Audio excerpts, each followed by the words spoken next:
자, 오늘은 바로 옆에 분하고 채점까지 하고 제출하도록 하겠습니다. 네.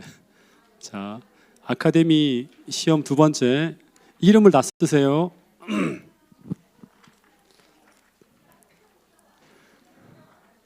네? 오늘 제 시험 본다고 안 했나요? 매주마다 본다고 말씀드리지 않았나요? 예수님은 언제나 준비되지 않은 시간, 도적같이 온다고 하는 생각을 가지고 평소에 준비하신 분들은 네, 좋은 성적이 나올 것 같습니다. 자, 이름을 쓰시고요. 자, 한번 쳐보겠습니다. 1번 창세기를 일부와 아직 다 덜 돌렸나요? 창세기를 1부와 2부로 나눌 때 1부는 창세기 1장 창조부터 창세기 11장 노아 홍수와 바벨탑까지의 역사를 사건 중심으로 기록하고 있는데요. 이 기간 동안 벌어진 대표적인 사건이 이제 이런 겁니다. 이걸 한번 적어 보세요. 1장, 2장은 어떤 사건, 3장은 무엇과 무엇. 이게 두 글자로 되어 있는데 이거를 뭐 한 글자로 써도 될 것 같아요. 앞에 있는 부분은. 그 다음에 6장부터 10장까지는 네 글자고요. 창세기 11장은 이겁니다. 이 사건.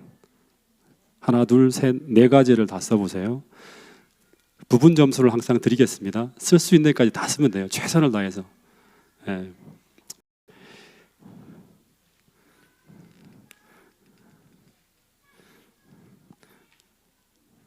아직까지는 은혜의 기간이기 때문에 옆에서 슬쩍슬쩍 제 눈길과 마주치지 마시고 이렇게 보셔도 됩니다. 자, 2번 레위기서는 총 27장으로 되어 있는데 그런데 레위기 몇 장을 기점으로 해서 1부와 2부로 나눠지고 있습니다. 전반부는 하나님께 나아가는 방법인 제사에 대한 말씀이 담겨 있고 후반부는 생활에 대한 말씀이 담겨 있어요. 그래서 칭의, 성화 이렇게 구분짓기도 해요. 그죠? 그런데 대속죄일에 대한 이야기가 담겨 있는 이 1부와 2부로 나누어지는 중간 분기점이 될 수 있는 이 장은 레위기 몇 장일까요? 그 앞에는 피 계속 우리가 여호와 앞에 거룩하게 하기 위해서 계속 이런 게 나오다가 그 절정이 되는 게 이 장입니다. 대속죄일 이야기가 나와 있고요. 그 다음부터는 이제 우리 삶에 대한 이야기가 나오죠. 이 몇 장이죠? 많이 어렵습니다. 그죠? 네. 이거를 맞추시는 분은 평소에 성경 통독을 진짜로 열심히 하신 분입니다. 세 번째, 신명기에는 과거 40년의 역사를 회고하는 부분, 그리고 율법을 다시금 가르쳐주는 부분, 그리고 마지막 세 번째는 이거다. 그래서 역사적인 부분, 그다음에 율법에 대한 부분, 세 번째는 이겁니다. 오늘 제가 설교할 때 신명기 28장이 바로 이제 이런 거죠.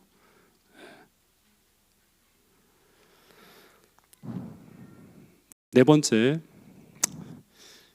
이 책은 다윗의 일대기를 기록한 책입니다. 그 중에서도 이 책은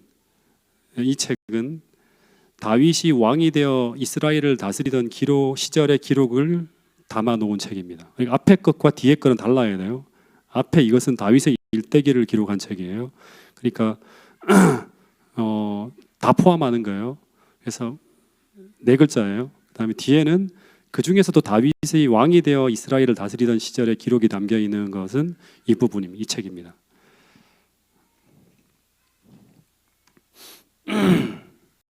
그럼 앞에 있는 앞에는 일대기, 뒤에는 왕이 된 부분만 쓴 거예요.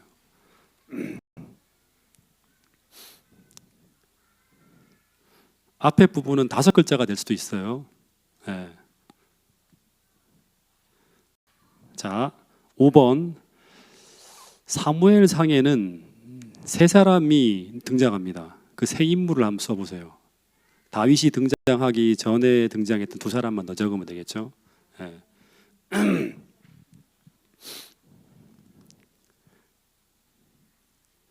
6번 다음의 책은 어떤 책일까요? 사사시대 후반에 쓰여진 책이고 사사시대에 보이지 않았던 공의와 하나님의 언약의 신실한 인물들이 등장하면서 왕정시대와 사사시대에 다리를 놓아주는 역할을 하는 이 성경책의 이름은 무엇일까요? 쉽게 쓸 수 있을 것 같아요. 7번 이것만 잘 보면 앞에 답을 쓸 수 있겠죠, 그죠? 네. 룻기에 보면 나오미가 모든 땅과 재산을 다 잃어버리고 그 고향을 떠났다가 다시 돌아왔을 때 그와 가장 가까운 친척이나 형제 중에 능력 있는 사람이 그가 잃어버린 재산과 토지를 대신 돈을 주고 그 빚을 갚아줄 때 그가 잃어버렸던 땅과 토지를 되찾을 수 있는 제도가 이스라엘에는 있었습니다. 이때 그가 잃어버린 기업을 회복시켜주는 인물로 등장한 보아스를 성경에서는 무엇 하는 자라고 하죠, 그죠? 예. 그리고 이거를 히브리어로는 제 성이 담겨 있는 고 뭐라고 합니다. 자, 예. 이 정도 하면 이제 맞춰 주셔야죠, 그죠? 예. 8번 이스라엘의 왕은 세상 왕과 다릅니다. 그는 하나님의 뜻을 물어가며 하나님이 그 나라를 통치할 수 있는 존재가 되어야 합니다. 그래서 이스라엘 왕은 왕으로 취임할 때 율법서인 이거를 필사하여 날마다 묵상하며 하나님의 율법대로 통치하겠다고 맹세해야 합니다. 신명기 17. 제가 또 왜 이러죠? 이 정도 하면 또 뭔가를 쓸 수 있는데. 네. 그러니까 취임할 때 받는 성경 두루마리는 무엇일까요? 9번 출애굽의 역사를 통해 이스라엘 백성들은 율법과 성소와 백성들이 준비되어져 있었습니다. 그런데 그 땅을 정복해 나가는 과정과 땅을 분배하는 과정이 담겨 있는 책이 이 책이고 그 땅에 정착해 나가는 과정이 담긴 책이 이거입니다. 이 두 권의 책을 다 써보세요. 마지막 10번입니다. 사사기는 실패의 책입니다. 그런데 그 제도는 하나님이 정해주신 가장 이상적인 국가 시스템을 갖추고 있습니다. 그런데 그 실패의 원인으로 여러 가지가 있는데 그 중에 두 가지를 한번 적어보세요. 이건 서술형입니다. 아주 꼼꼼하게 들으신 분은 두 가지를 다 쓸 수 있고 그냥 한 가지를 쓸 수도 있어요. 다 써보세요. 마지막 보너스 문제. 성경 아카데미를 공부하는 이유와 목적을 적어보세요. 자, 다 쓰셨습니까? 다 적으셨으면 옆 사람하고 바꿔보세요. 채점을 한번 해보겠습니다. 죽어도 못 바꾸겠다 하시는 분은 본인이 채점하셔도 됩니다.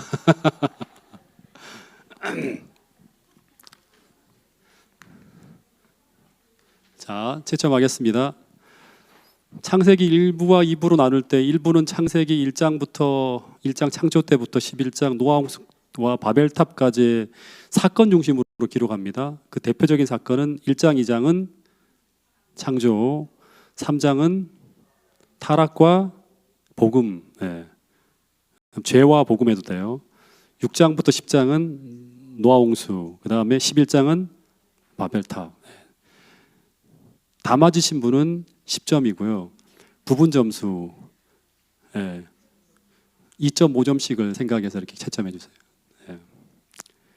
2번 레위기서가 총 27장으로 되어 있는데 이 장을 기점으로 해서 1부와 2부로 나눠집니다. 전반부는 하나님께 나가는 방법인 제사, 그러니까 끝없이 피해요. 버리는 거예요. 성결하게 거룩하게 되기 위해서 계속 십자가의 보혈의 피를 계속 얘기해요. 그래서 그게 보혈의 피가 흘러 넘치는 장이 절정이 16장이에요. 16장. 그리고 후반기는 그 거룩해진 마음을 가지고 삶으로 이어지는 거예요. 17장부터는. 그래서 16장이 대속죄일이 담겨 있는 책. 자, 이 장을 맞추신 분 계시나요? 이걸 맞추신 분 한번. 네.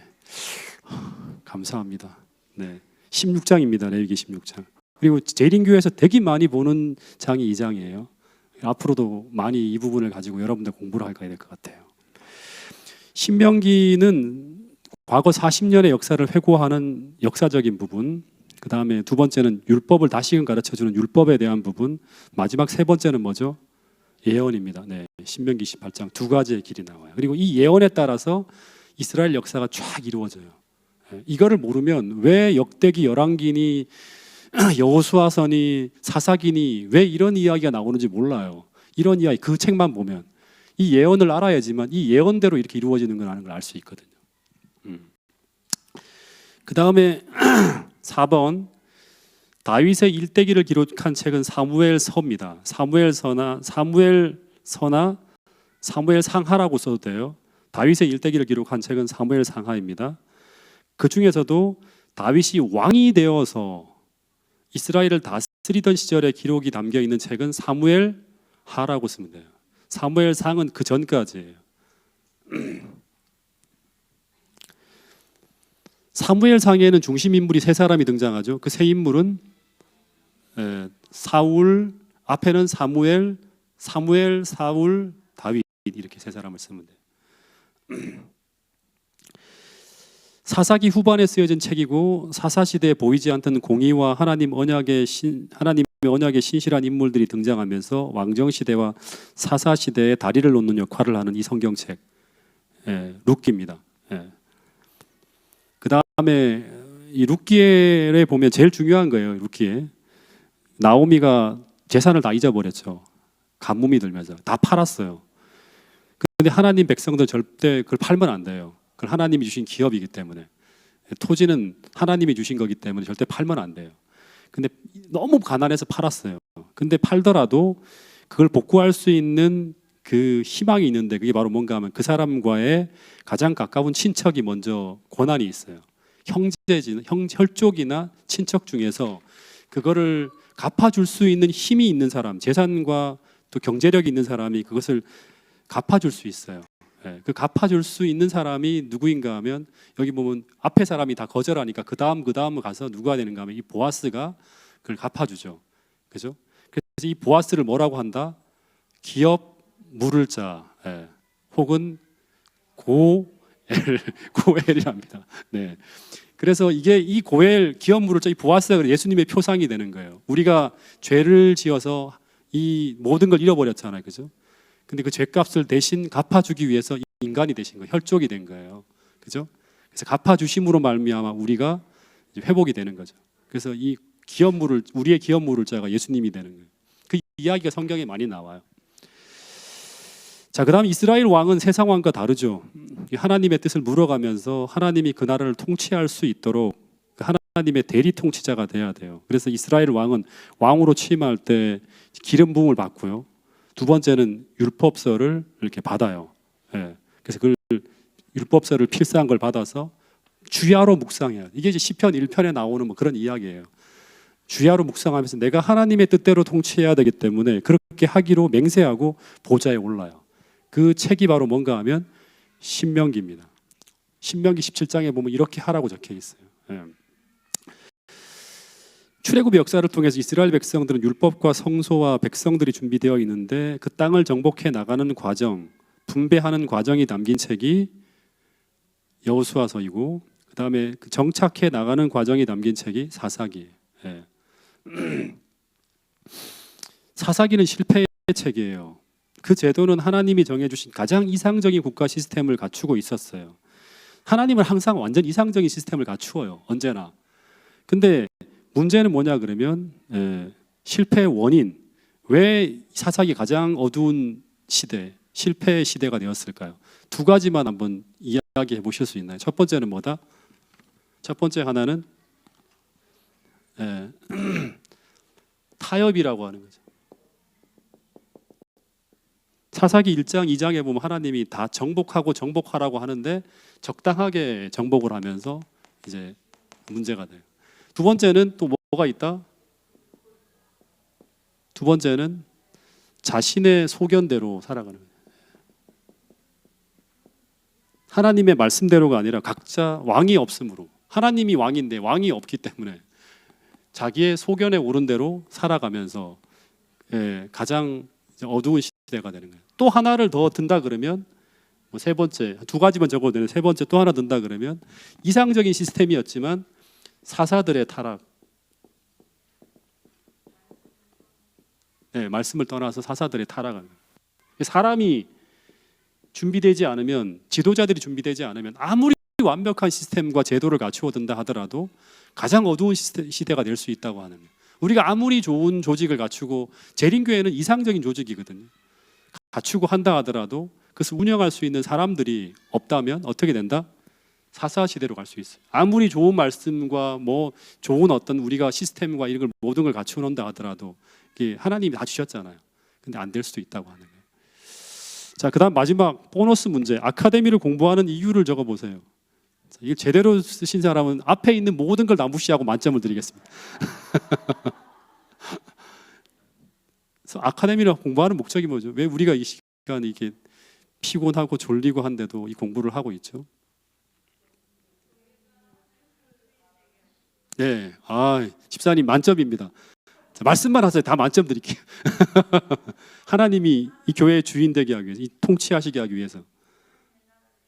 하나님 나라를 만점입니다. 집사님 다 무시하고 만점. 또 뭘까요? 네, 다 맞아요. 네. 하나님하고 만나고 맞습니다. 어느 분 말씀하셨어요? 박기철 집사님이신가요? 네, 네, 맞습니다. 다 맞아요. 다 맞아요. 근데 제가 생각하고 있는 건 여러분들이 하나님 말씀과 기도로 하나님이 교회를 통치하시기 위해 하는 방법이 있고, 또 하나는 여러분들이 시험을 치는 목적은 교회의 인재 양성이에요. 그러니까 다시 말하면 지도자로 여러분들을 훈련하기 위해서 우리가 공부를 하는 거예요. 그러니까 여러분들이 시험을 치고 가르치기 위해서 어떻게 해요? 지적인 부분도 필요하겠죠. 그래서 우리가 좀 긴장하면서 공부를 하고 있는 거예요. 자, 만점을 지금 채점하신 분, 만점을 채점하신 분 손 들어보세요. 만점을 채점하신 분, 만점이 나왔다. 네, 한 분 또. 자, 물론 지성이 모든 건 아니지만 수고하셨다고 하는 의미에서 박수 한번 칩시다. 네. 자, 한 개 틀리신 분, 한 개 틀리신 분. 네, 네, 한 개 박수 한번 칩시다. 네. 하여튼 우리 모두 수고하셨다고 하는 의미에서 박수 한번 다 모두를 위해서 박수 한번 칩시다. 네. 자, 이걸 다 걷어 주세요. 다 걷어서 그 속 빼면 안 돼요. 다 걷어 주셔야 돼요. 저한테 주셔야지만 제가 이렇게 또 그 공부하는 수준이나 모든 걸 만들 수 있어요. 참고하면서 얼만큼 따라오시는 걸 또 볼 수 있고. 여러분 매일 시험 칩니다. 매일 시험 칩니다. 그리고 12월 마지막 주에는 중간 평가를 합니다. 네.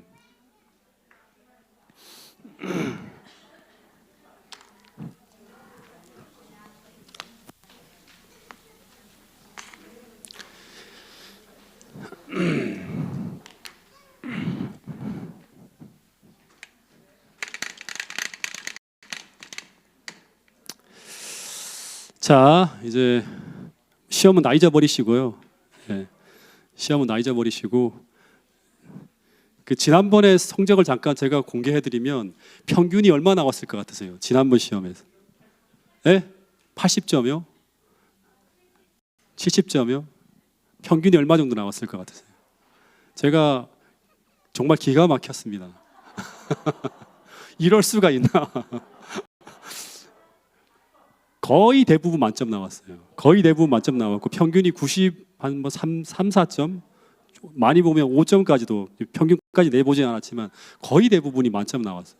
제가 기가 막혀서 어떻게 이렇게 한 사람이 낯섰나 모든 부분이 다 공유했나 싶기도 하는데 제가 볼 때 그렇게까지 시험을 안 보셨거든요. 다 보셨는데 제가 되게 고무돼서 오늘 그 수준을 좀 높인 거예요. 시험 문제 약간 좀 어렵게 낸 거예요. 너무너무 잘 맞추셔가지고 하여튼 노력하고 수고하고 애쓰는 그런 모습에 다시 한번 감사를 드립니다. 자, 이제 아카데미 오늘 이제 5번째 시간을 좀 할 텐데요. 왕정 시대에 들어가기 전에 잠깐만 좀 보면 하나만 좀 보면 이 성경에 보면 이제 특별히 구약의 역사를 쭉 살펴보면 믿음에 대한 어떤 한 가지 주제가 계속 이제 우리에게 던져지고 있는데 일단 뭐 제 관점이에요. 제가 보는 관점인데 그건 뭐냐 그러면 계속 떠나고 그 다음에 버리고 비우고 내려놓고 포기하고 이런 이야기가 계속 반복돼요. 계속 반복되는 걸 볼 수 있어요. 그러니까 아브라함도 갈대아 우르를 떠나야죠. 떠나지 않으면 아무 일도 일어나지 않아요. 모세도 이집트 왕궁을 떠나고 포기해야 돼요. 왕자의 자리를 내려놔야 돼요. 계속 그걸 요구하는 거예요. 믿음으로 모세는 어떻게 했다. 믿음으로 아브라함은 어떻게 했다. 계속 믿음에 대해서는 붙는 게 이런 수식어들이에요. 이스라엘 백성들도 이집트의 고센 땅을 떠나지 않으면 아무런 일도 벌어지지 않아요. 근데 그들이 떠나야지만 애굽을 탈출하는 거예요. 출애굽이잖아요. 출애굽을 통해서 뭐가 시작되는가 하면 하나님의 역사가 시작되어져요. 예.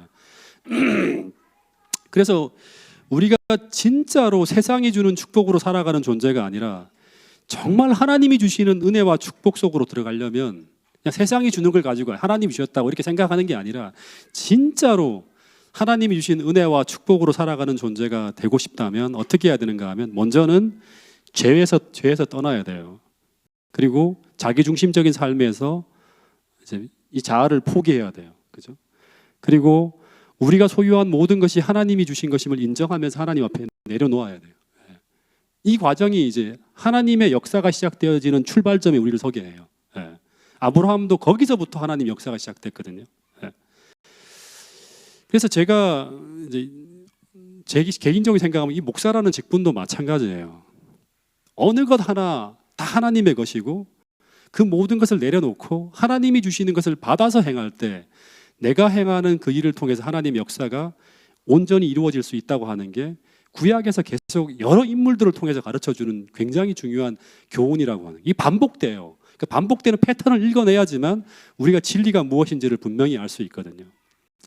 그래서 지금 내가 하나님과 하나됨을 경험하기 위해서 공부를 하잖아요. 공부를 하는데 이게 배움이 실제적으로 여러분 삶에 미치지 못하면 아무런 의미가 없어요.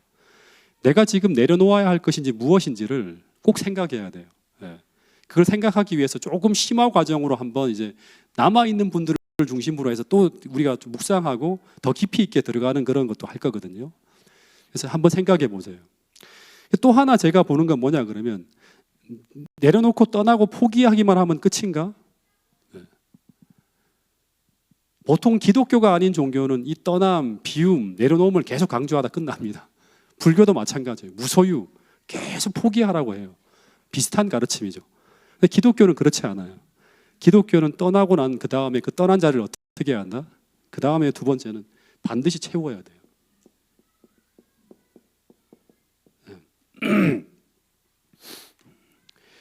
이 빈자리를 채우지 않으면 어떤 일이 벌어지는가 하면 더 악한 것이 들어올 수도 있다고 하는 거예요. 비우기만 하고 내려놓기만 하고 채우지 않으면 더 악한 것이 들어올 수도 있다고 해요. 예수님의 가르침이죠. 이스라엘 백성들이 애굽을 떠난 빈자리에 뭐를 채워야죠? 하나님의 언약인 율법으로 채우고 새로운 법칙이 들어와야 돼요. 그리고 하나님의 임재의 상징인 성소, 예수님에 대한 믿음으로 채워져야 돼요. 이게 바로 뭔가 하면 하나님으로 채웠다고 하는 말이에요.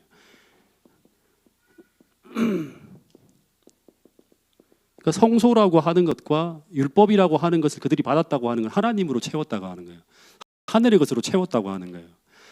마찬가지로 우리가 떠나고 버리고 포기하고 내려놓아서만 되는 게 아니라 그 빈자리에 하나님의 언약의 말씀으로 여러분의 삶이 채워져야 돼요. 그 새로운 가치관이 들어와야 돼요. 하나는 버리고 회개하고 그 다음에 채워야 돼요. 그리고 애굽이 무너진 마음에 하나님이 임재할 수 있는 아름다운 성소가 지어져야 돼요. 우리 마음에. 그게 이제 율법이죠. 율법이 있다고 하는 건 성소가 지어졌다고 하는 거죠. 때때로 이제 어떤 부흥회에서 막 기도하고 난 다음에 큰 결심을 하고 어떤 세상적인 진로를 포기하고 다른 방향으로 살겠다고 결심하는 사람들을 제가 되게 많이 보거든요. 그래서 앞에 나가서 간증도 하고 그 길을 끝까지 가겠다고 고백도 하는데 그 사람들 중에 많은 사람들이 오래지 않아서 보면 그 결심이 흔들리고요. 이전보다 더 냉담한 삶으로 돌아가는 걸 많이 봐요. 여러분 출애굽의 역사도 똑같아요. 출애굽기를 보잖아요. 애굽을 떠나올 때 막 사람들이 홍해를 건널 때 난리가 났어요. 이제는 끝났다. 이제는 하나님의 영광을 위해 살겠다고 노래를 모세의 노래, 어린 양의 노래를 막 부르는데 그때 따라온 사람들 중에 어떤 사람들이 있었는가 하면 부조와 선지자에 보면 수많은 잡족들이 있었어요. 근데 이들은 따라온 것을 애굽을 떠나온 것을 내내 어떻게 합니까? 후회하고 불평하고 계속 그러는 거예요. 그러다가 가나안에 이르지 못하고 광야에서 다 죽어요. 그 이유는 뭔가 하면 애굽이 무너진 자리, 애굽을 떠난 그 자리에 이 하나님의 율법을 통해서 하나님의 율법이 성경을 통해서 그 마음에 기록되지 못했기 때문이라고 하는 거예요. 광야에는 성소가 지어졌지만 그들의 마음속에는 이 성소가 지어지지 않은 사람들은 결국 다 가나안에 들어가지 못해요. 그래서 이 두 가지 하나님의 계명과 예수의 믿음은 애굽이 무너진 자리에 하나님께서 계시다고 하는 증거입니다. 이 두 가지를 통해서 하나님을 소유하지 못한 사람은 절대 요단강을 건너지 못해요. 하늘 가나안에 들어가지 못해요. 왜냐하면 그들은 가나안을 정복할 능력을 소유하지 못했기 때문이에요. 이 정말 중요한 부분이거든요. 우리가 이제 이거 시험 문제 내려다가 못 낸 게 하나 있는데, 자, 요단강을 건널 때 더 이상 달라진 게 있었어요. 요단강을 딱 건너자마자 놀라운 일이 벌어져요. 그게 뭐죠? 요단강을 딱 건넜어요. 그렇죠. 어디서 만나가 내리지 않죠? 길갈이라고 하는. 자, 이거 다음번 시험입니다. 길갈. 이걸 알고 있어야지 여러분 가르칠 수 있어요. 길갈이라고 하는데 딱 다음부터 만나가 내리지 않습니다. 근데 이 만나가 내리지 않는다고 하는 건 뭐냐 그러면 이제 정복하지 않으면 생존이 불가능한 상황이 되는 거예요. 정복하지 않으면 생존이 안 되는 거예요. 다시 말하면 정복할 수 있는 능력이 마련되기 전까지, 그 믿음이 만들어지기 전까지 절대 하나님은 이스라엘 백성들로 하여금 요단강을 건너지 못하게 막죠. 왜냐 그러면 가서 죽는데 왜 어떻게 가겠어요. 그 전까지 계속 돌리는 거예요. 정복할 수 있는 능력이 마련되기 전까지, 그 믿음이 만들어지기 전까지. 그 믿음은 뭐냐 그러면 하나님을 그들의 마음속에 소유하는, 채우는 거예요. 여호와를 향한 믿음과 하나님의 말씀대로 순종하겠다고 하는 율법이 그 마음속에 기록되기 전까지는 요단강을 건너갈 수 없는 거예요. 네. 그래서 하나님은 그 믿음이 만들어지기 전까지 가나안을 허락하지 않고 광야를 돌리는 거예요. 왜냐 그러면 살 수가 없으니까. 오늘 우리가 하늘에 들어가서 살 수 있는 그게 만들어지기 전까지 어떻게 한다? 계속 우리를 경건에 훈련시키고 우리로 하여금 그 믿음을 만들 때까지 계속 우리를 여러 가지 과정 속으로 훈련시킨다고 하는 게 똑같은 거예요. 그래서 우리가 새로운 시대를 열 수 있는 믿음이 만들어지지 않으면, 이 교회가 새로운 질서, 새로운 시대를 열 수 있는 그 믿음이 이 공동체 안에 생겨지지 않으면, 하나님은 광야 교회를 계속 돌리신 것처럼 우리에게 그런 시대를 반복하게 할 수도 있어요. 네. 정복하지 않으면 불가능한 그런 길을 걸어갈 수 있는 믿음이 오늘 우리 안에 만들어지지 않으면 우리는 계속 신앙의 성장이 없는, 그 자리만 계속 맴도는 광야 시대를 이어갈 수밖에 없어요. 이게 똑같은 패턴으로 보여지는 게 민수기가 다시금 사사기에서 또 반복되잖아요. 똑같은 거거든요. 네.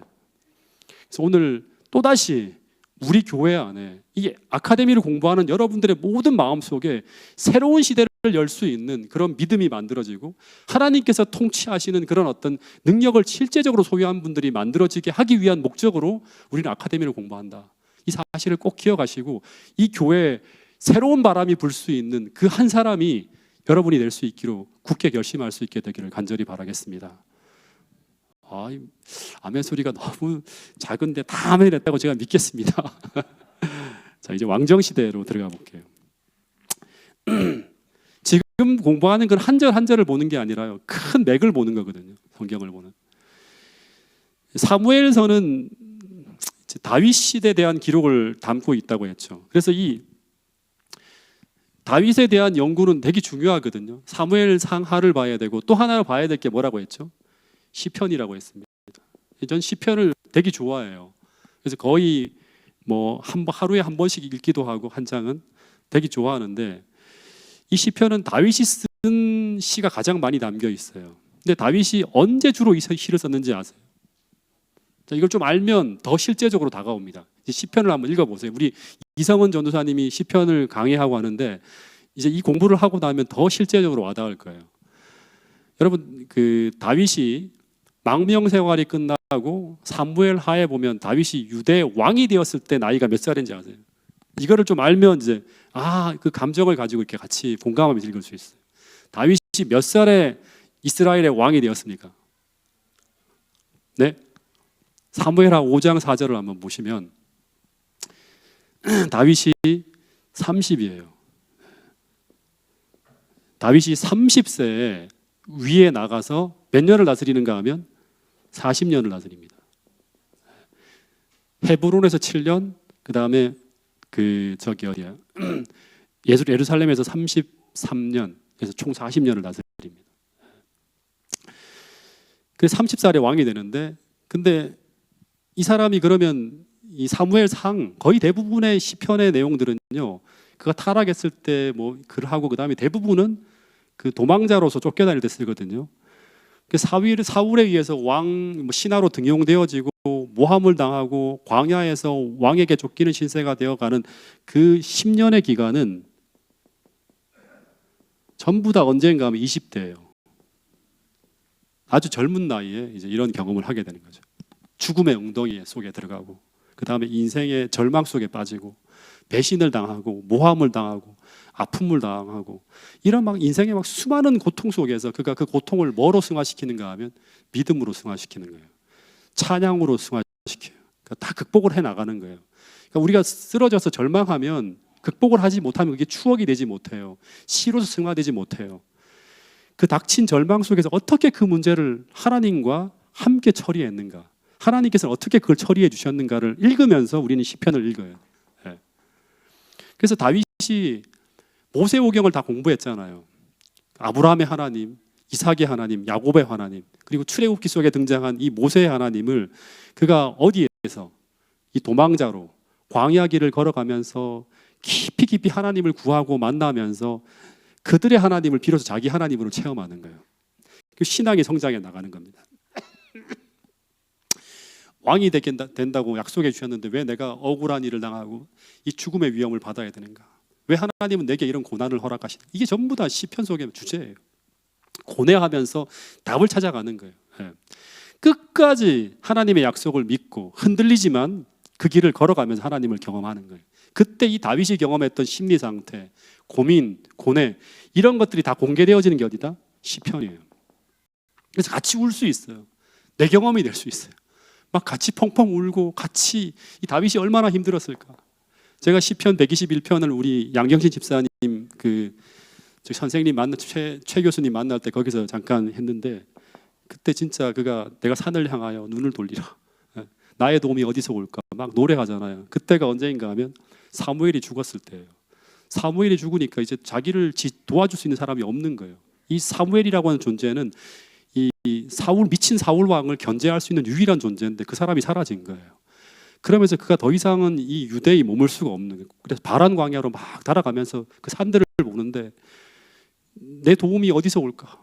나는 나의 도움은 저런 산이 아니라 천지를 지으신 여호와로부터 온다고 하는 그 믿음을 가지고 그 두려움을 이겨내는 내용이 담겨 있는 게 바로 시편이에요. 그래서 다윗에 대한 하나하나의 내용들을 깊이 묵상하면서 시편을 보잖아요. 그러면 막 감격이 막 솟구치고 막 그래요.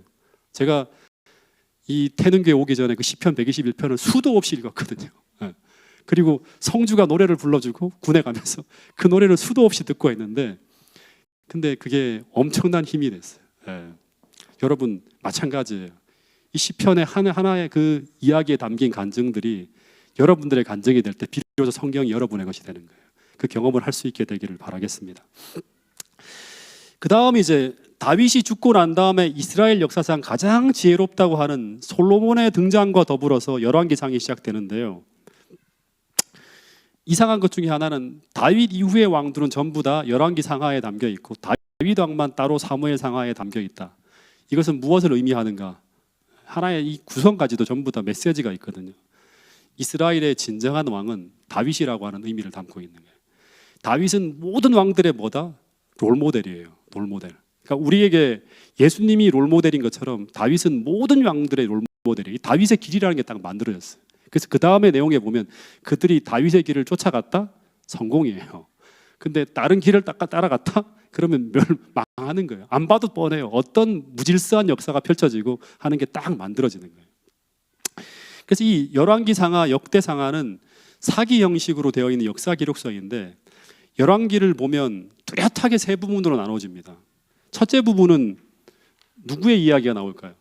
첫 번째 부분은 제가 오늘 한 2시까지만 할게요. 한 15분 정도만 더 할게요.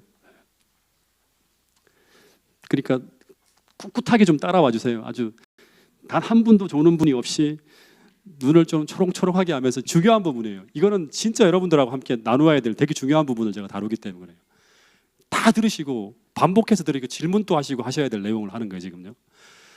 열왕기 보면 그 세 부분 나눠지는 첫 부분은 어떤 이야기인가? 솔로몬에 대한 이야기가 쭉 나와요. 솔로몬에 대한 이야기가. 그리고 두 번째 이 부분은 누구의 이야기가 나오는가 하면 아합에 대한 이야기가 나옵니다. 오늘 제가 말씀을 드렸던 부분이죠. 그리고 세 번째 부분은 뭔가 하면 북방 이스라엘과 남방 이스라엘이 멸망하는 이야기가 나와요. 이게 세 주제래요. 열왕기 상하의 세 주제래요. 그러니까 솔로몬이 되게 중요한 인물이고 그다음 아합이 되게 중요한 인물이 되는구나. 그리고 멸망한다고 하는 건 반면교사에 대한 이야기가 많이 담겨 있구나. 이걸 생각하면서 읽어야 돼요. 그 1장부터 15장까지는 1장부터 시작해서 15장까지가 열왕기 솔로몬에 대한 이야기가 쭉 기술되어져 있고 그 다음에 16장부터 시작해서 열왕기하 부분까지 아합을 중심으로 한 북방 이스라엘의 이야기가 쭉 전개돼요. 그리고 남방 유다에게는 간혹 들어갑니다. 그리고 열왕기하 17장부터 북이스라엘이 멸망하고 그 다음에 남방 유다가 히스기야 왕부터 쭉 나오다가 남방 유다가 멸망하는 것으로 해서 끝이 나요. 열왕기상하가. 지금 제가 이제 계속 서론부터 말씀을 드리지만 그 이스라엘의 모든 왕들의 롤 모델은 누군가 하면 다윗이에요. 예. 이걸 놓치면 안 돼요. 다윗. 예. 그래서 모든 왕들은 다윗처럼 하나님의 마음에 합한 자가 되기 위해서 스스로를 살펴야 되고 다윗처럼 하나님 앞에 겸손하게 그가 가야 될 길을 끊임없이 물어야 되고 그리고 하나님의 말씀을 주야로 묵상하고 연구해서 비록 부족하지만 그 길대로 살고자 기도하고 행하는 이 다윗을 이스라엘 왕들이 따라가면 다 성공이에요. 그러니까 어려운 게 없어요. 왕이 되는데 따라가면 돼요. 그 사람이 어떻게 했는가를 보면서. 근데 이제 이 열왕기 상의 내용을 보면 아주 세 사람의 중요한 인물들이 등장하는데 첫 번째 인물은 또다시 말하지만 솔로몬이 열왕기 상이에요. 세 사람의 이름을 이제 생각해야 되는. 처음에는 솔로몬이고 이건 열왕기 상하 구조 속에서 본 거고요. 열왕기 상을 보면 세 사람의 인물이 나오는 첫 번째는 솔로몬. 두 번째는 누가 있을까? 열왕기 상에 진짜 중요한 인물이에요. 북방 이스라엘의 왕, 통일국가의 왕이었고 북방 이스라엘의 왕이었던 또 하나의 중요한 인물 여로보암입니다. 이 다 외워놔야 됩니다. 외워두시고 또 읽어보세요. 집에 돌아가서 이 내용들을. 북이스라엘의 초대 왕이에요. 세 번째는 누군가 하면 아합입니다.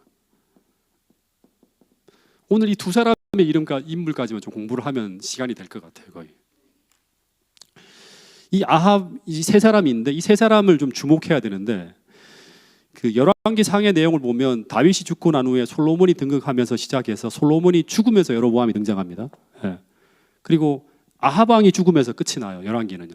예. 근데 이 세 왕 중에서 솔로몬, 여로보암, 아합 중에서 그 누가 다윗처럼 롤모델처럼 선한 롤모델처럼 등장하는 사람이 이 세 사람 중에 누구이고 반면교사는 누구일까요? 질문입니다. 어떤 사람이 다윗처럼 다윗의 길을 따라간 롤모델과 같은 사람이고 어떤 사람들이 반면교사일까? 이 세 왕이 나오는데 세 왕 중에서 롤모델이 누구죠? 예? 세 왕이 모두 반면교사입니다. 다 실패한 존재입니다. 예. 이 기록이 근데 굉장히 자세하게 기록된 이유는 뭔가 하면 그 성경은요 이런 생각을 하게 만들면서 읽어요. 성공에서보다 실패해서 더 많은 지혜를 얻게 만드는 책이 바로 성경책이에요. 그래서 사실 성경은 오점과 결점투성이의 인간의 실패담을 다 담아놓습니다.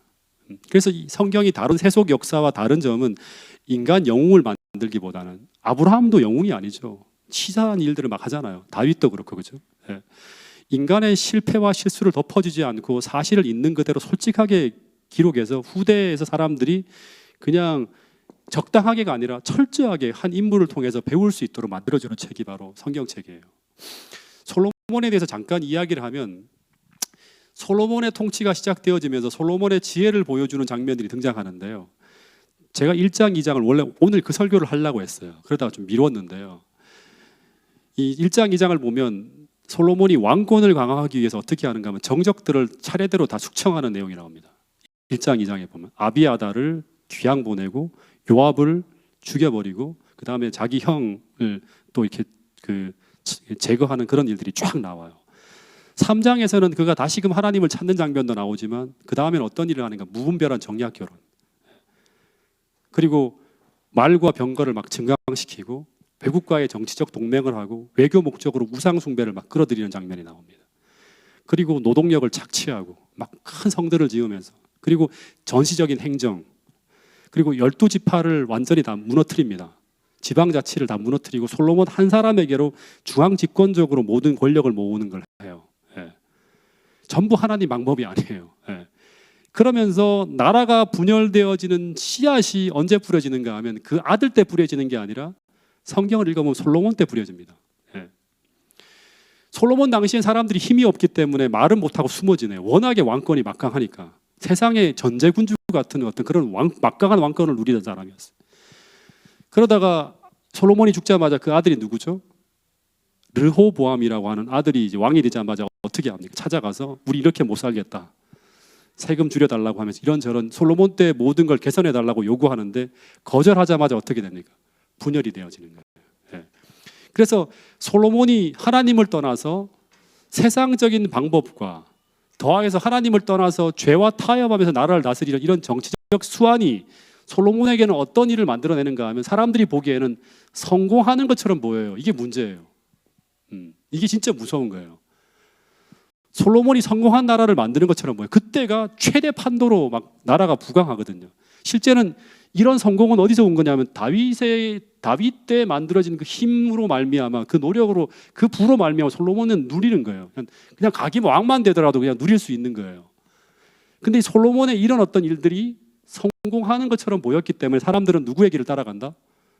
솔로몬처럼 따라가는 거예요. 예. 그래서 후대의 남방 왕들이요, 남방 유다의 대부분의 왕들이 다윗의 길이 아니라 다 누구를 따라가는가 하면 솔로몬의 길을 따라갑니다. 이런 길을 답습한 후대의 남방 왕들은 전부 다 실패한 왕으로 다 끝이 나요. 실패한 왕으로. 예. 그래서 제가 참 이 내용들을 쭉 연구하다가 느낀 게 뭐냐 그러면 이런 말이 있더라고요. 그 상하이 임시정부 기념관 1층에 올라가면요, 백범 김구 선생님이 쓴 글이 하나가 있대요. 이거 여러분들 우리가 같이 마음에 담아야 돼요. 족자가 걸려 있는데 그 내용이 뭔가 하면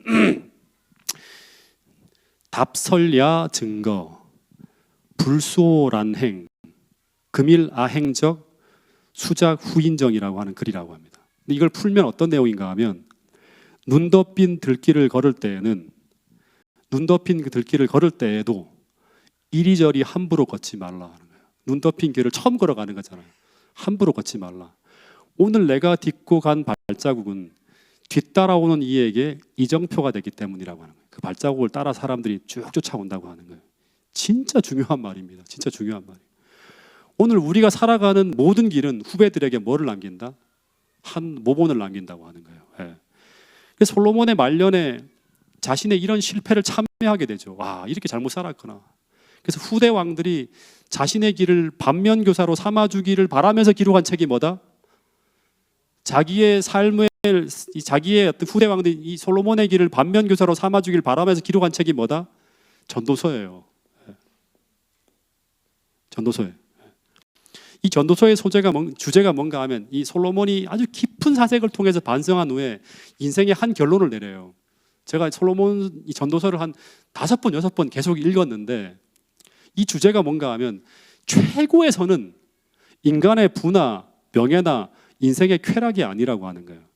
그러면서 결론을 짓는 게 뭐예요? 하나님을 경외하는 삶에 있다고 하는 거예요. 예. 여호와를 기억하라고 하는 거예요. 창조주 하나님을 기억하라고 하는 그런 이야기로 끝이 나는 거예요. 그리고 이 솔로몬이 더 젊었을 때 기록한 또 한 권의 책이 있는데 그 책이 뭐다? 잠언서예요. 예.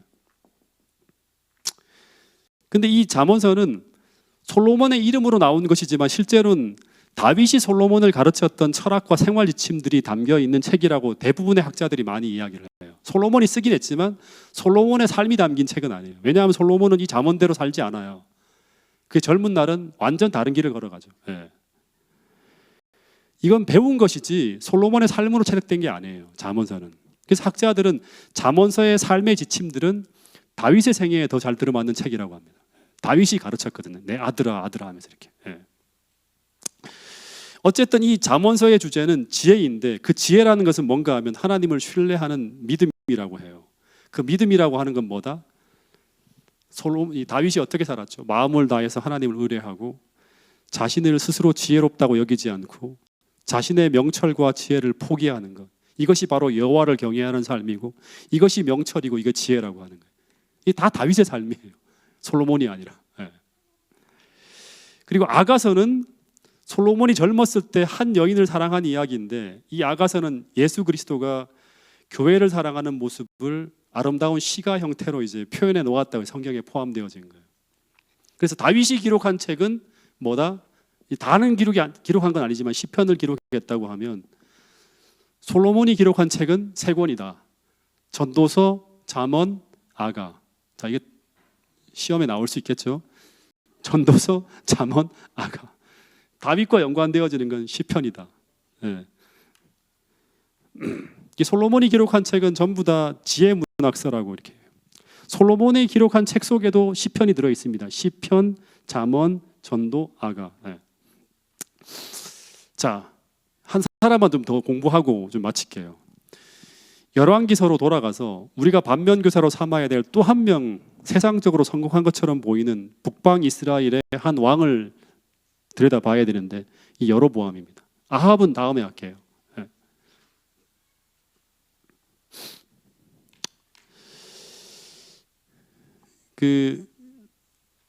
이 여로보암은 성경에 보면 계속 어떤 얘기가 나오는가 하면 절대로 북방 이스라엘의 왕들이 따르지 말아야 될 모본으로 계속 얘기해요. 그 열왕기 상에 보면 북방 이스라엘의 많은 왕들이 이 여로보암의 길을 따라가다가 멸망했다. 따라가다가 이렇게 되었다. 계속 이런 기록이 나옵니다. 이게 이 여로보암이라고 하는 사람은 하나의 길을 만든 거예요. 모델을 만든 거예요. 실패의 길에. 열왕기상 15장 34절에 보면 바이사가 여호와 보시기에 악을 행하되 여로보암의 길로 행하며, 이 바이사라고 하는 사람이 누구의 길을 따라간다? 여로보암의 길을 따라간다고 하는. 열왕기상 16장 19절, 오늘 우리가 공부했던 부분이에요. 시므리가 여로보암의 길을 따라가서 행했다고 해요. 16장 26절에도 보면 오므리가 느밧의 아들 여로보암의 길로 행하며, 계속 여로보암을 이야기하는 거예요. 그래서 이스라엘로 하여금 죄를 범하게 했다고 합니다. 열왕기상 22장 52절에도 아하시아가 여로보암의 길로 행하며 하는 거예요. 그러니까 이 사람도 어떻게 따라갔다고 하는 건 뭐예요? 성공한 것처럼 보이는 거죠. 솔로몬도 성공한 것처럼 보였으니까 사람들이 따라가는 거예요. 잘못된 성공의 길이 놓여졌다고 하는 거예요. 사람들이 다윗의 길과 여로보암의 길, 솔로몬의 길을 선택해야 되는데, 그럴 때마다 누구를 따라가는가 하면 다윗의 길을 따라가지 않고 솔로몬의 길이나 여로보암의 길을 따라갔다고 하는 건 뭐냐 그러면, 이 사람들이 성공한 것처럼 보이고, 또 하나는 뭐냐 그러면 저 길을 따라가는 것보다 쉬워 보였다고 하는 거예요. 성공하긴 하는데 쉬워 보였고, 내가 하기를 원하는 길로 뭔가 한 것 같아. 그러니까 이 사람들을 자신의 롤모델로 삼으며 쫓아갔다고 하는 거예요. 그래서 북방 이스라엘의 모든 왕들은 자신의 한 롤모델로 누구를 선택했다? 여로보암을 선택했다고 하는 거예요. 그래서 어떻게 보면 모든 왕들이 자신의 모델로 삼고 싶어 할 만큼 뭔가를 했다고 하는 거죠. 그러면 이 사람을 잠깐 좀 한번 살펴보면 이 사람의 히스토리는 어떻게 되나요? 여로보암의 이야기를 혹시 아시나요, 여러분? 이 사람은 원래는 누구의 신하였죠? 솔로몬의 신하였어요. 근데 솔로몬이 악행으로 막 무너져 갈 때 이 사람은 어떤 사람이었는가 하면, 잘 들으세요. 이걸 놓치고 갈 수도 있어요. 하나님의 특별한 사명과 약속을 받은 종이었어요. 하나님이 약속을 했어요, 이 사람에게. 나중에 너는 어떻게 된다? 북방 이스라엘의 10지파를 다스리는 왕이 될 것이라고 하는 사명을 하나님으로부터 받은 종이에요. 솔로몬이 부려놓은 신화 때문에 어쩔 수 없이 나라가 분열될 수밖에 없어요.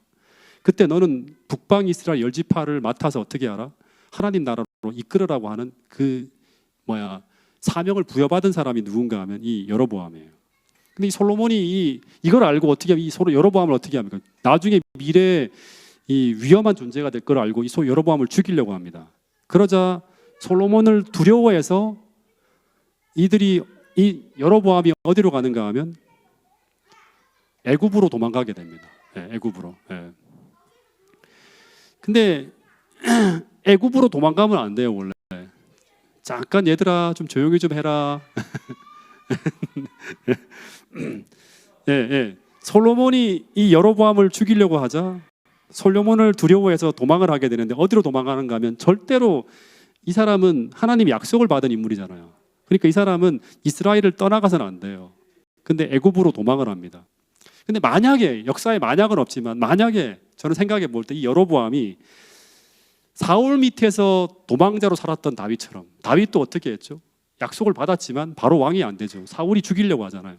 끝까지 그 핍박과 어려움 속에서 어떻게 하죠? 끝까지 이 유대를 떠나지 않고 이스라엘을 떠나지 않고 계속 하나님의 도움으로 사람을 두려워하죠. 끝까지 견뎌냅니다. 그러면서 뭐가 되는 거예요? 이 전 모든 왕들의 하나의 롤모델이 되는 거잖아요. 똑같이 이 사람이 그 다윗처럼 인간을 두려워하기보다 하나님의 약속을 믿고 하나님을 의지해서 그 시련을 다윗처럼 견디었더라면 하나님께서 그를 어떻게 왕으로 세운다? 편안하게 북방 이스라엘의 왕이 되게 했겠죠. 사람들이 이 사람의 인품과 이 사람의 삶의 모습, 어떻게 하나님을 의지해 살았다는 걸 알기 때문에 이 사람이 여호와의 그리스도, 하나님과 함께하는 사람이라고 하는 걸 믿고 인정하고 북이스라엘 사람들이 이 사람을 존경하면서 이 사람의 어떤 통치 밑에서 따라갔겠죠. 예. 그러면 수많은 사람들에게 바른 롤모델이 될 수 있었을 거예요. 여로보암의 길로 행했다, 그 다음에 성공, 이렇게 될 수 있었다는 거예요.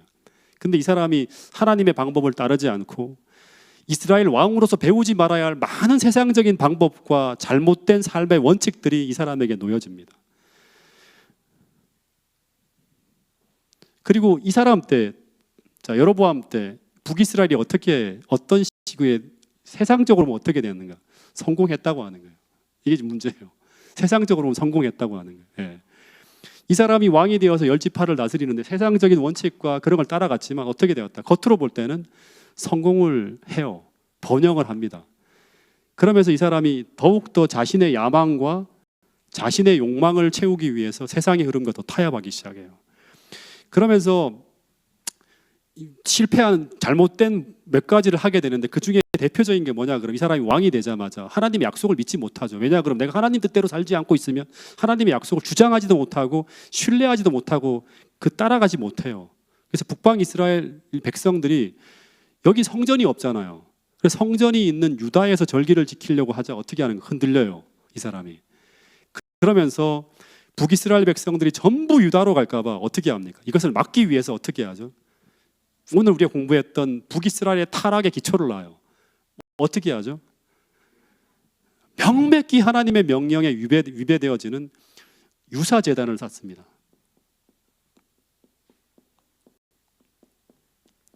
유사한 단을 쌓아요. 그리고 이것이 여호와 하나님을 섬기는 신앙적 방법이라고 하면서 유사 종교를 만들어서 북이스라엘의 타락에 하나의 기초를 놓는 작업을 한 사람이 바로 누군가? 여로보암이에요. 어떻게 하기 위해서? 하나님 방법대로 하면 백성들이 다 떠날 것 같아. 그래서 어떻게 한다? 세상적인 방법을 도입하는 거예요. 예. 그리고 여로보암 시대는 세상적으로 보면 성공하는 시대였기 때문에 겉으로 영적으로는 쇠락하고 있지만 겉으로는 막 번영을 이루니까 사람들은 이 여로보암이 성공한 왕처럼 보이는 거예요. 따라가는 거예요. 여러분 이런 경우들을 오늘날에도 종종 보죠. 제가 이걸 보면서 어떤 생각을 했는가 하면 김일성은 북한에서 성공한 왕입니까? 실패한 왕입니까? 성공한 지도자죠. 북한에서. 그죠? 성공한 왕이에요. 그래서 북한의 모든 왕들의 샘플이 바로 뭔가 하면 김일성이에요. 이 김정일, 김정은 전부 다 이 김일성이 성공한 방법을 따라서 자신의 권력에 위협이 되는 사람들은 어떻게 합니까? 다 심지어 동지라 하더라도 가족이라 하더라도 잔인하게 숙청을 합니다. 그렇게 해야지만 내가 왕권이 강화되어지니까. 이 방법을 후대의 지도자들이 다 따라가는 거예요. 잘못된 방법이라 하더라도 길이 놓여지고 성공을 했다고 하면 모든 이들이 그 길을 모방해서 따라가는 거예요. 왜냐하면 그게 더 손쉬운 방법처럼 보이기 때문이에요. 여러분 그래서 제가 이 말씀을 보면서 하나 진짜 마음속에 새긴 게 있어요. 엘렌 화이트이 뭐라고 하는가 하면 교회에서 인간적인 방법, 곧 애굽의 방법이 성공하는 것은 큰 재앙이라고 하는 거예요. 성경에서 그대로 나오는 거죠. 잘못된 방법으로 지도자가 성공하면 사람들은 그 방법을 뭘로 삼는다? 모델로 삼기 때문에. 예. 그래서 잘못된 본을 따라서 북방 이스라엘의 모든 왕들은 단 한 명도 신실한 왕이 등장하지 못하고 전부 다 여로보암의 길을 따라가다가 다 망했다고 하는 거예요. 예. 그 로드맵은 누가 놨다? 솔로몬이 놓은 거예요. 예. 솔로몬이 놓고 여로보암이 계승한 거예요. 자, 결론입니다. 솔로몬이 첫 번째는 어떻게 했다? 그가 바른 길을 알아요. 어렵지만 하나님께서 함께 하시는 길을 이 열왕기상 3장에서 이 기브온 산당에서 1,000번제를 드리면서 알았어요. 그리고 그 지혜를 따라가면 성공한다는 것도 알았어요. 근데 그게 세상적으로 보면 세상적으로 자기의 야망을 만족시키는 길이 아니기 때문에 그걸 버리는 거예요. 그리고 자기의 생각을 따라가는 거예요. 그러면서 하나님을 버리지 않고 거기다가 자기의 길을 놓는 거예요. 그래서 첫 번째는 솔로몬이 뭐를 어떻게 하는가 하면 실패의 첫 길이 뭐냐 그러면 타협이에요. 그 다음은 뭐냐 그러면 타협을 하면서 이 문제가 되는 게 뭐냐 그러면 실패해야 되는데 세상적으로 성공하는 거예요. 네. 세상적으로 성공하고 그 다음에는 어떻게 된다 그러면 성공을 봤으니까 계속 따라가겠죠 이 길을. 그러면 깊이 타락하게 되고 이 타락의 끝이 뭐다? 멸망하는 거예요. 이게 북이스라엘 남방 유다 다 멸망하는 거예요. 그렇지? 그래서 사울과 다윗, 솔로몬까지는 통일국가 왕이었는데 솔로몬 이후로 이스라엘 나라는 남북으로 분열되어집니다. 남쪽은 솔로몬의 아들인 르호보암이 다윗의 정통성을 이어받아서 이제 이 르호보암이라고 하는 왕 때 다윗 솔로몬의 아들이거든요. 이 르호보암이라고 하는 이 사람 때 유다 지파하고 또 하나는 이제 베냐민 지파 이 두 개의 지파의 왕이 돼요. 그래서 이거를 이제 어떻게 하는가 하면 남이스라엘이라고 하지 않고 남방 유다라고 이렇게 이제 불러요. 그리고 그래서 북쪽에서는 솔로몬의 부하였던 여로보암이 그 북쪽에 남은 10지파를 이제 데리고 세운 나라가 바로 뭔가 하면 북이스라엘이라고 합니다. 그래서 그 열왕기서를 읽어보면 이때부터는 이제 이스라엘 하면 이스라엘이라고 쓰거든요. 이스라엘 하면 이때부터는 북이스라엘을 생각해야지 남방 유다까지 같이 포함하면 헷갈려요. 이때부터 성경에서는 이스라엘 하면 어디다? 북방의 10지파만 생각하고 남쪽은 다 뭐로 통일한다? 유다라고 해요. 남방 유다라고 하지도 않고 유다라고 이렇게 표현합니다. 그렇게 읽어야지만 이제 이해가 될 수 있는 거예요. 그래서 이런 흐름 속에서 그 북이스라엘은 한 200년 정도 지속되다가 930년에 이제 멸망하고 남방 유다는 한 20명의 왕들이 쭉 다스리다가 조금 더 지속돼요. 536년쯤 되니까 바벨론에서 멸망되어지거든요. 그러니까 지금 우리가 하나 기억해야 될 것은 뭔가 하면 그 잘못된 롤모델, 그 반면 교사에 대한 이야기예요. 솔로몬 때부터 시작되어지고 여로보암 때 그 싹이 트고 아합의 절정이 이루면서 그 다음에 이 북이스라엘이 먼저 멸망되어지는 이야기. 그 다음에 아합의 이 가마가 어디로까지 가는가 하면 북이스라엘에 머물지 않아요. 나중에 다음 시간에 공부하겠지만 아합 이야기 하겠지만 이 영향력이 어디로까지 퍼져가는 거 남방 유다로까지 넘어갑니다. 그 남방 유다도 결국에는 개혁을 해내지만 결국에는 이 다윗의 그 길을 따라가지 못하는 그런 왕들로 말미암아 결국에는 멸망하는 것으로 끝이 나는 거예요. 그래서 오늘 첫 번째 우리가 공부하면서 하나 기억해야 될 것은 우리가 바른 롤모델이 되어야 된다고 하는 거예요. 저는 태능교회에서 계속 말하지만 아카데미와 기도회와 그 다음에 여러 가지 우리가 하고 있는 이런 일들을 통해서 하나님이 통치하시는 길을 만들고 싶어요. 가보지 않은 길. 그래서 그 길을 통해서 어떻게 본다 그러면 한국교회의 희망이 될 수 있는 교회. 진짜 이 방법대로도 성공이 된다. 하나님께서 함께 하시는 부흥이 일어난다. 그것을 진짜로 어떤 한 사람이 아니라 하나님이 함께 하시는 역사를 통해서 보여줄 수 있는 교회. 그 교회가 되기를 꿈꾸면서 이 아카데미를 시작하는 거예요. 그래서 여러분 그런 마음을 가지고 함께 이 이야기를 통해 이게 진리라고 하면 그런 길을 놓기 위한 부분에 여러분들이 한 그 자리를 차지하고 있다는 생각을 가지시면서 끝까지 함께해서 그런 분위기, 그런 길, 그런 통치가 이 태능교에서 이루어질 수 있도록 함께 동참해 주시면 감사하겠습니다. 자, 질문 있으면 질문 좀 받을까요?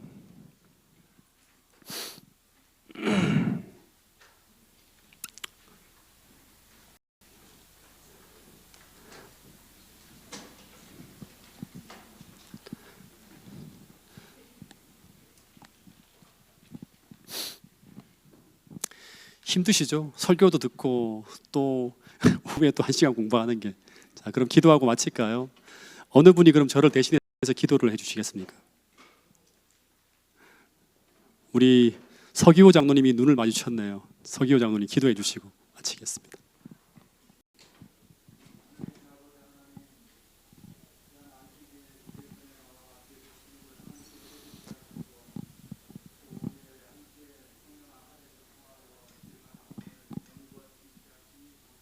아멘.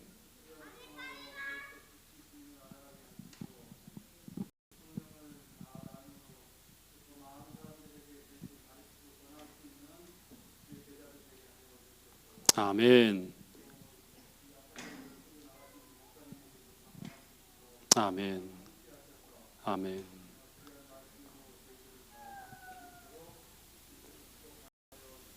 아멘.